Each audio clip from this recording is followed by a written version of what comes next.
Massive political war erupts over RSS chief's population control policy call. AIMIM, Congress as well as the RJD come down heavy on Sangh Parvar. In fact, lashing out at Bhagwat, OAC has rubbished the need for a policy and said that Muslims have sharpest decline in fertility rate over the last few years. He's also taken a jibe at the RSS, saying that fear-mongering over population imbalance has resulted in genocide, ethnic cleansing and hate crimes across the world. OAC was replying to RSS chief Mohan Bhagwat, who in his Vijayadashmi address has raised population issues among many others. He's also asked the Muslims to slam hate crime incidents like Udaipur beheadings, while maintaining that RSS is not against Muslims. Meanwhile, the event was attended by Santosh Yadav. She was the first woman to attend the Sangh event as a chief guest.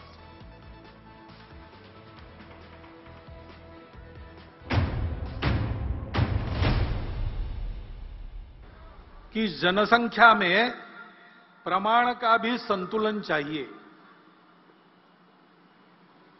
हम भुगते हैं। जनसंख्या का असंतुलन हुआ तो 50 साल पहले उसके गंभीर परिणामों को हमने भुगता। जनसंख्या में पंथ संप्रदाय के प्रमाण में अंतर आने से नए देश बन गए, देश टूट गए। यह असंतुलन जन्मदर एक भाग है उसका, लेकिन जोर जबरदस्ती या छल कपट से, लालच से मतांतरण, ये सबसे बड़ा फैक्टर है।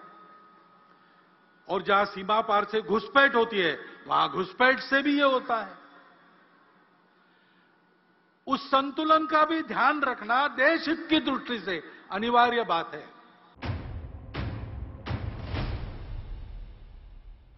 जनसंख्या का विचार दोनों रूप से हो सकता है। वो एक साधन भी है, और एक परिस्थिति में विचार करता है तो एक बात लगती है, दूसरे परिस्थिति में विचार करता है दूसरी बात लगती है। चीन की इतनी ज्यादा जनसंख्या थी, उनको बोझ लगने लगा। उन्होंने एक परिवार में एक संतान और बाद में नहीं संतान, ऐसी नीति अपनाई। बड़े कड़े प्रयास से उन्होंने उसको लागू किया।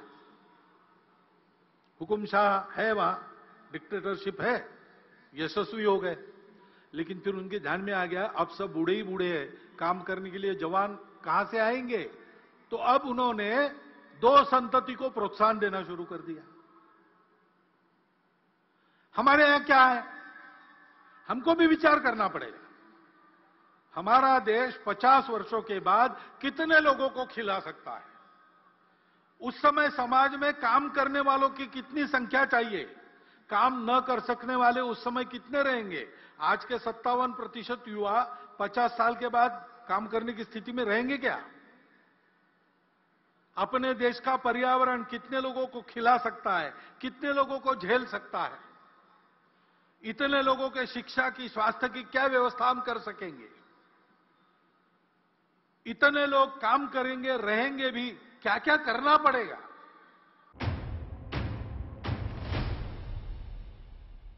कोरोना की विपदा से बाहर आने के बाद अब हमारी अर्थव्यवस्था धीरे धीरे पूर्व स्थिति पर आ रही है, और वो आगे जाएगी, ऐसी भविष्यवाणी दुनिया के सभी अर्थतज्ञ कर रहे हैं।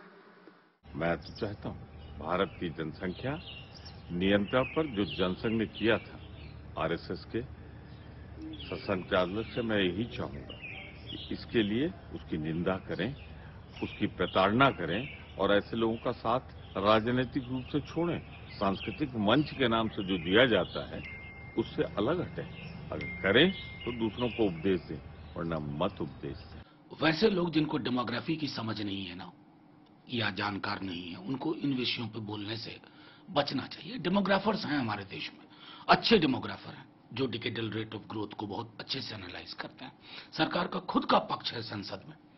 आप उसके बाद अगर ये डॉग विसिल होता है आबादी को लेकर के, जनसंख्या वृद्धि को लेकर के, डेमोग्राफी के सार तत्व से बिलग, उसके अंतर्निहित जो मूल्य है उनसे बिलग, तो जाहिर है इस डॉग विसिल पॉलिटिक्स के मायने तो हम भी समझते हैं और देश भुगत भी रहा।